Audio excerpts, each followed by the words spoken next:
ईश्वर की प्यारी संतानों के रूप में मेरे निज आत्मा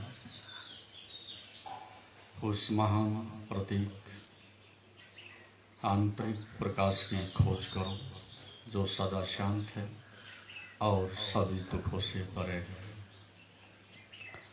उस महान प्रतीक योग को धारण करो जिसका अनुगमन करने से समस्त संसार बिना हानि उठाए आपका अनुगमन करता है और सुंदर स्वास्थ्य, शांति एवं सुव्यवस्था को उपलब्ध होता है।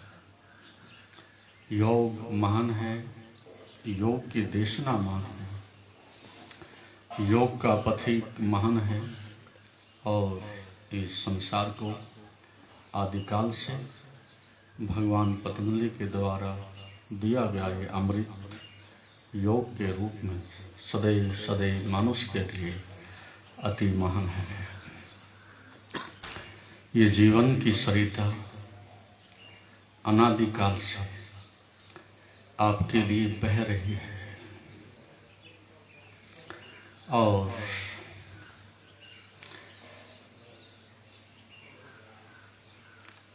इसी कारण से आप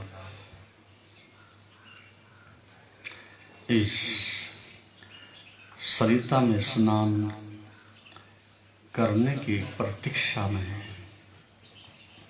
अनंत अनंत समय से इस यात्रा पर, इस पथ पर गमन कर रहे हो। ऐसा व्यक्ति संसार में ढूंढना अत्यंत असंभव है कि जो खोज न रहा हो। खोज सभी रहे हैं, कुछ गलत खोज रहे हैं, गलत मार्गों से खोज रहे हैं, असंभव की मांग को संभव बनाने की चेष्टा में लगे हुए हैं और बहुत परिश्रम करने के बाद भी असफलता सुनिश्चित है। और कुछ खोज रहे हैं, सही दिशा में खोज रहे हैं और उनकी मंजिल ज़्यादा दूर नहीं और उनको अधिक कष्ट भी नहीं उठाना पड़ता, क्योंकि स्वभाव के साथ किसी चीज को पाना मनुष्य की आत्मा के अनुकूल है और स्वभाव के विरुद्ध संघर्ष करना मनुष्य के बिल्कुल विपरीत है। सत्य मनुष्य का स्वभाव है, उसके साथ एक रस होना कुछ कठिनाई पैदा नहीं करता। उसमें आप अनंत काल तक स्वभाव से रह सकते हो। आनंद आपका स्वभाव है, उसके लिए किसी प्रकार के संघर्ष की आवश्यकता नहीं। लेकिन दुख आपका स्वभाव नहीं है, घृणा आपका स्वभाव नहीं है, क्रोध आपका स्वभाव नहीं है। ये चीजें विजातीय हैं, स्वभाव के विरुद्ध हैं और प्रतिक्रियात्मक रूप से बाहर से आके जुड़ गई हैं। लेकिन जब बार बार किसी वस्तु को दोहराते हैं तो उसके अंदर एक विशेषता होती है कि आपको वही सत्य लगने लगती है। जिसकी आंख जहां खुली और संसार में उसने सदैव वही देखा, वही सुना, तो उसके लिए अन्यत्र कोई सत्य नहीं हो सकता। तो ऐसा ही आपके साथ है। इसलिए यदि आपके स्वभाव को बचाया जा सके, आपको आपके स्वभाव के अनुरूप जीवन को दिशा दी जा सके, तो आपको एक इंच भी आगे नहीं खिसकना। आप जहां खड़े हो वही मंजिल है।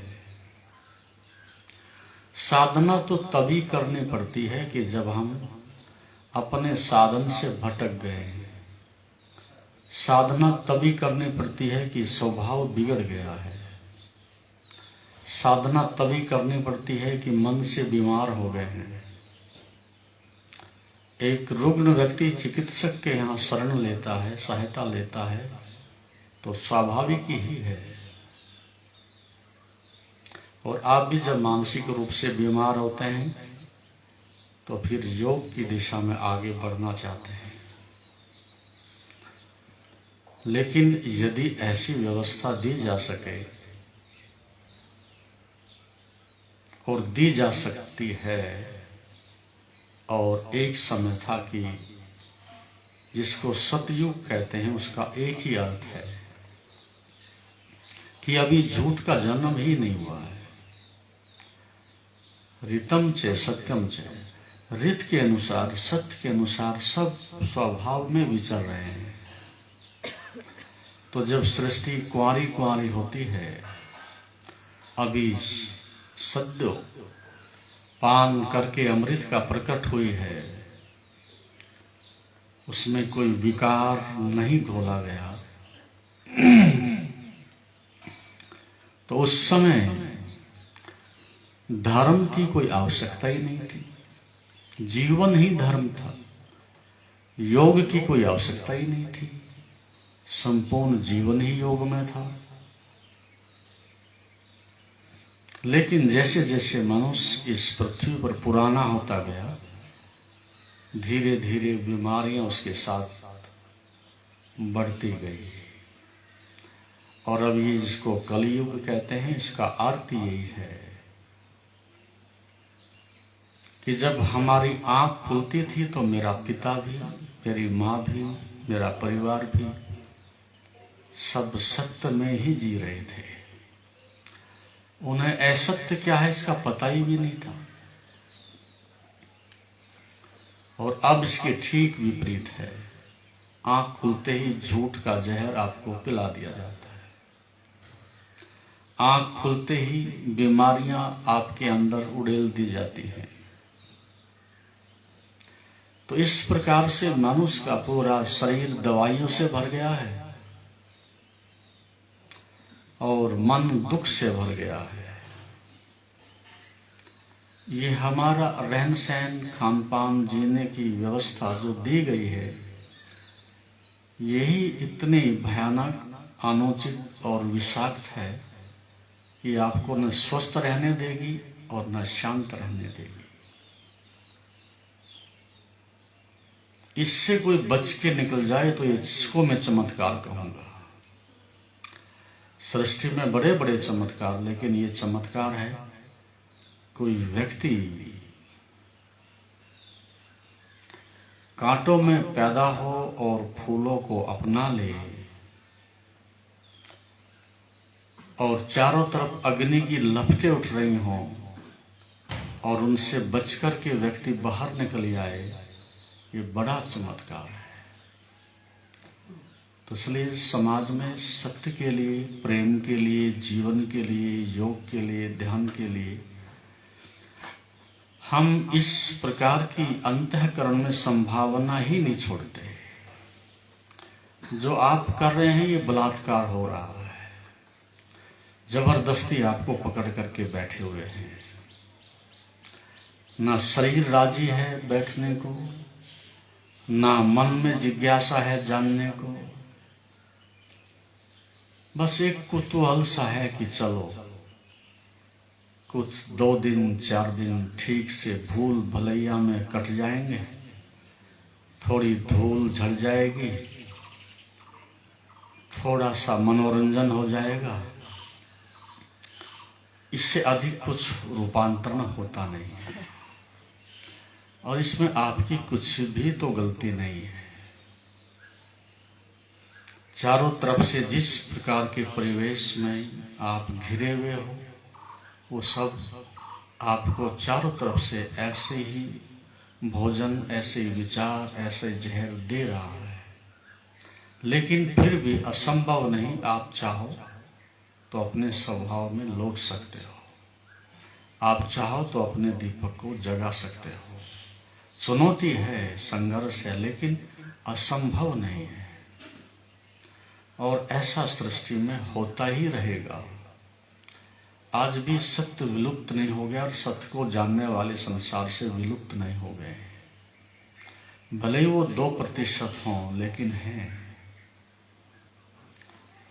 तो इसलिए आप इतने निराश हो जाएं, दुखी हो जाएं, हताशा से भर जाएं कि हम कुछ नहीं कर सकेंगे, ऐसा नहीं सोचना चाहिए।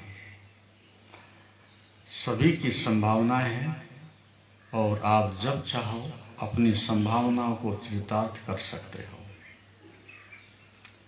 ये एक पहले आपके लिए देशना।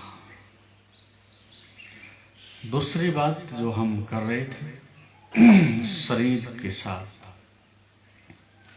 योग में 6 बातें कही गई हैं और 7वीं बात उसका परिणाम है। क्योंकि शरीर और प्राण और मन और आत्मा, परमात्मा कुछ भी कहें, ये सब चीजें अलग अलग दिखती हैं लेकिन अलग अलग हैं नहीं। सतह पर चीजें अलग दिखती हैं लेकिन केंद्र में जाने पर कुछ भी अलग नहीं, एक दूसरे के साथ अत्यंत सन्निकट है। और आप ये अच्छी प्रकार से देखते भी होंगे, जब शरीर रुग्ण होता है तो मन चिड़चिड़ा हो जाता है और अधिक अशांत हो जाता है, बहिर्मुख हो जाता है। और जब मन शांत होता है तो शरीर को पोषण मिलता है, सौंदर्य मिलता है, विश्राम मिलता है। तो जैसा कि मैंने कल कहा था कि संसार में 3 अवस्था हैं, सॉलिड, लिक्विड और गैसियस। एक स्थूल, सूक्ष्म और फिर गैसीय फॉर्म। तो उसमें मनुष्य जो है शरीर की दृष्टि से बर्फ है और मन की दृष्टि से वो पानी की तरह से लिक्विड है। और ऊर्ध्वगामी होने के कारण, अत्यंत लघु होने के कारण आत्मा ऊर्ध्वगामी है, इसलिए उसको हम उस अवस्था में, तीसरी अवस्था में रखते हैं। इसी प्रकार से सत्य, रज और तम, जो 3 गुणों को हमने दर्शाया है। सत्य का मतलब यही है जो ऊर्ध्वगामी है, अत्यंत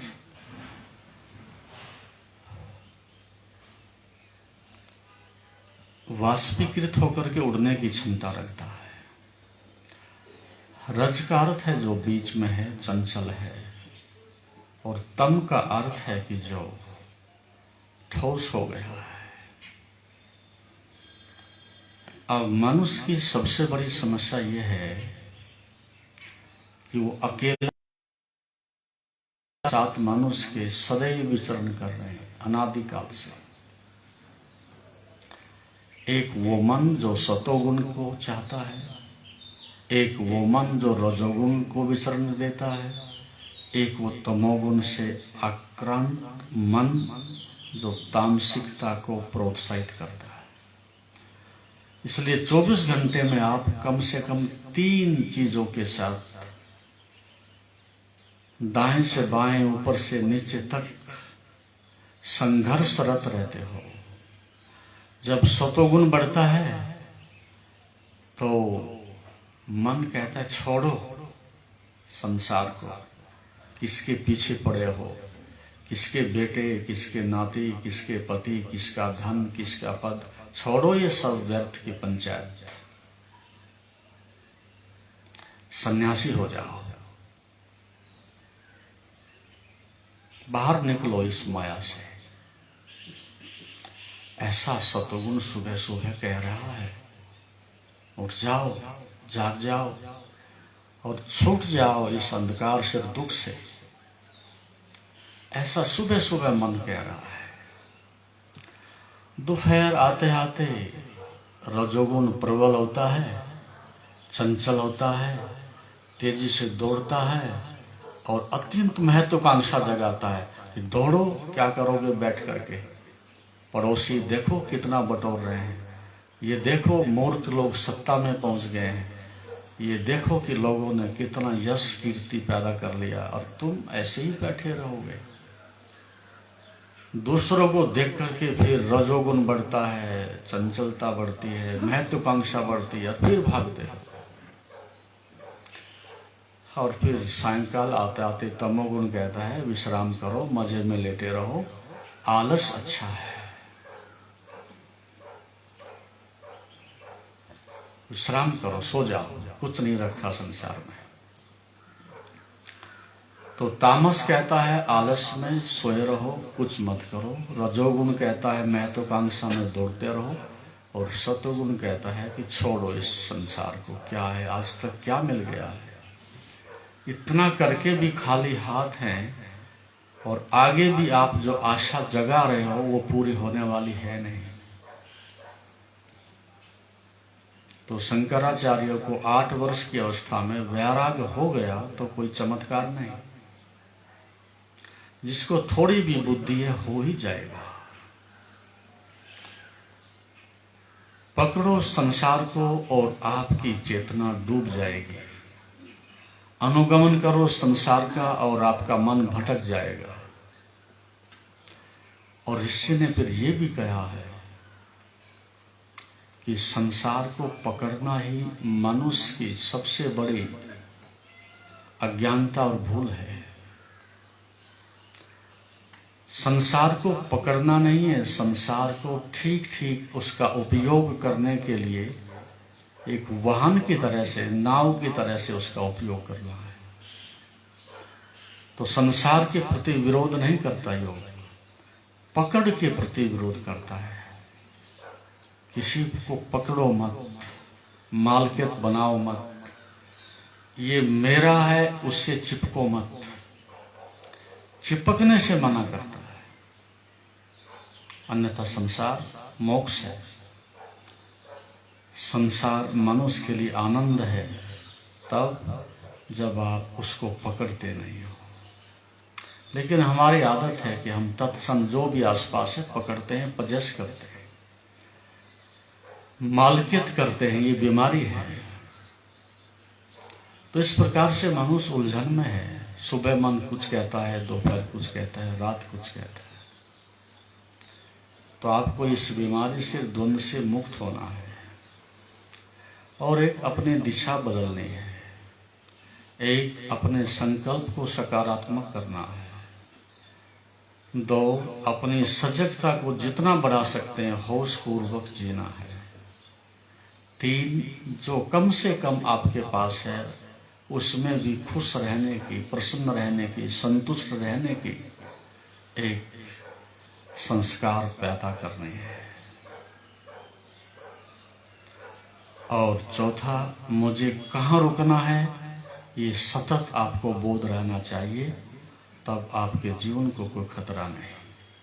आपको ये नहीं पता हमें कहाँ रुकना है, देख रहे हैं तो पागलों की तरह से देखे जा रहे हो, आंख फाड़ करके खा रहे हैं तो फिर खाने के साथ इतने स्वाद में और उसकी वासना में डूब जाते हो कि पता ही नहीं कब रुकना है।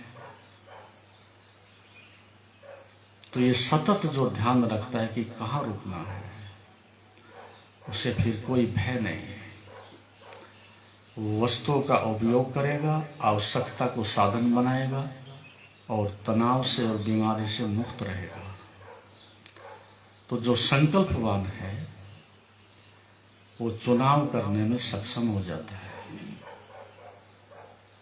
तो जितनी गहराई बढ़ती है उतनी ऊंचाई बढ़ती है, और तब आपका अनुभव आपको इस अज्ञान से, द्वंद्व से, दुख से मुक्त करता है, अनुभव मुक्त करता है। और अनुभव आप लेते नहीं हो। तो योग सतत इस बात के लिए प्रेरित करता है कि अनुभव बढ़े। और अनुभव तब बढ़ता है कि जब आपको पीड़ा का अच्छी प्रकार से अनुभव हो।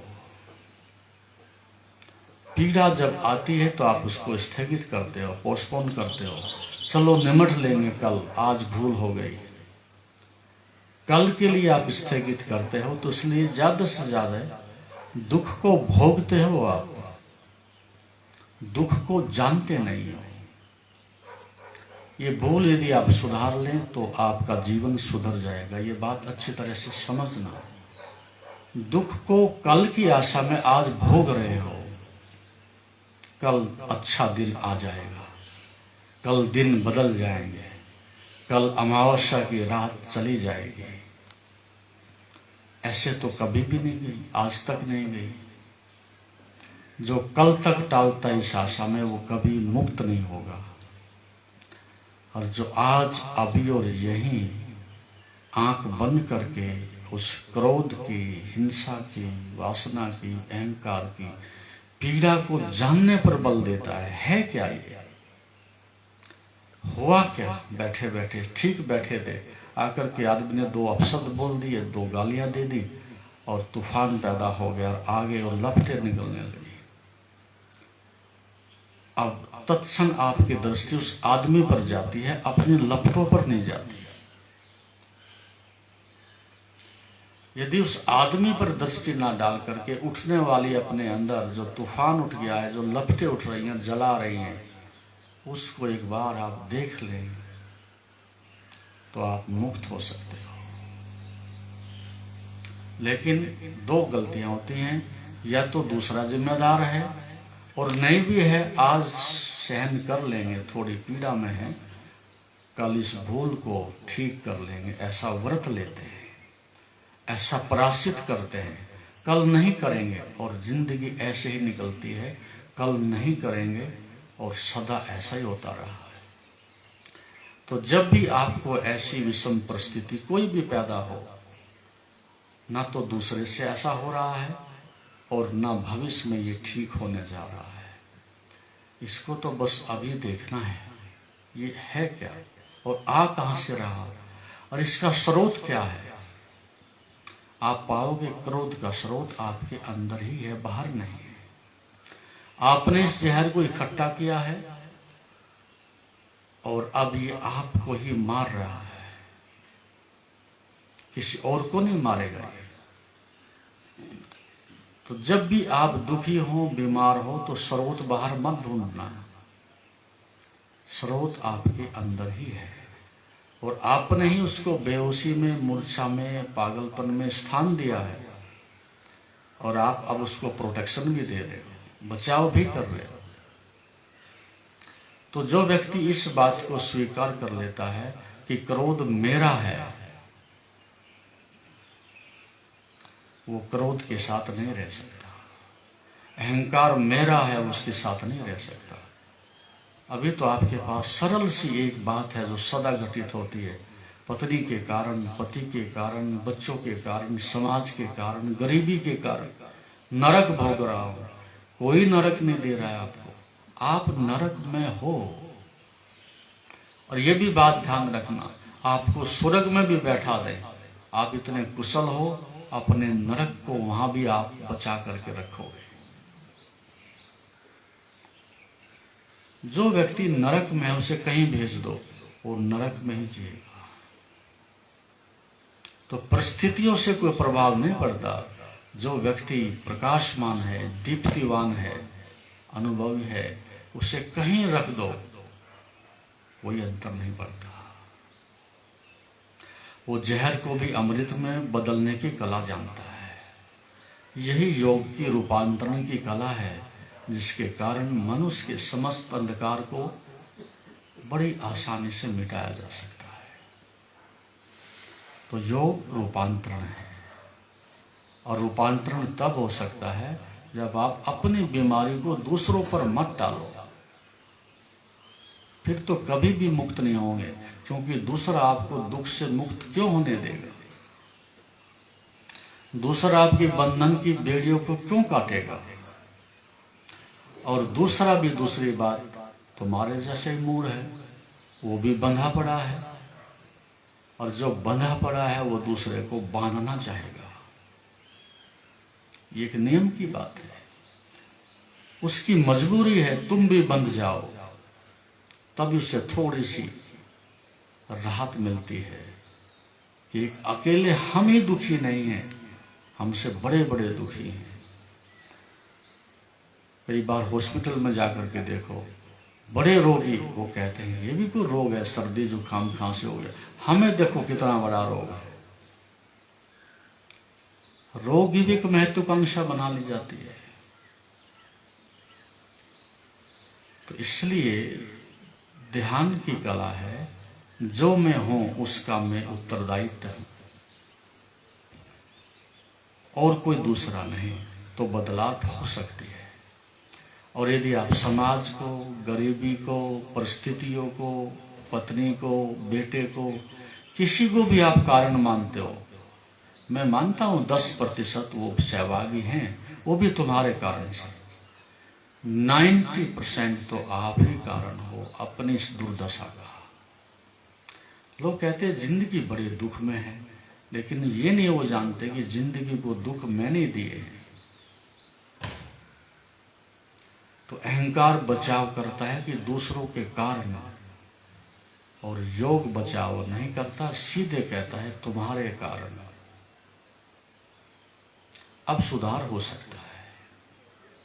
इसलिए जब भी भटक जाओ, निसर्ग से बाहर चले जाओ, तो इस बात को स्मरण रखो कि मैं भटक गया हूं, किसी ने भटकाया नहीं। तो तत्क्षण आप अपने मार्ग पर लौट आओगे, क्योंकि अपने साथ तो कुछ किया भी जा सकता है, दूसरे के साथ आप कुछ भी तो नहीं कर सकते। अपने को तो आप जब चाहो बदल सकते हो, लेकिन दूसरे को तो आप कभी भी नहीं बदल सकते। हाँ, कोई बदलना चाहे तो उसकी मदद की जा सकती है, बस ये सबसे बड़ी सहायता है। नहीं तो एक आदमी तिहाड़ की जेल में जाए, सबके सिर पर हाथ रख दे, भागो, कोई कैदी नहीं, कोई बंधन नहीं, कोई चोर नहीं, कोई डकैत नहीं, कोई अपराधी नहीं, सबको मुक्त कर दिया जाए, नहीं हो सकता ऐसा। हर व्यक्ति अपनी व्यक्तिगत जिंदगी में जो लेकर के आया है, वो उसका भोग है, प्रारब्ध है, और वो ठोस नहीं है कि ऐसा ही चलता रहेगा। यदि वो जान ले, समझ ले, तो मुक्त भी हो सकता है। तो गुरु किसी को सत्य नहीं देता, गुरु किसी को मोक्ष भी नहीं देता, गुरु केवल सत्य को जानने की विधि देता है। गुरु केवल दुख से मुक्त होने की विधि देता है, सूत्र देता है।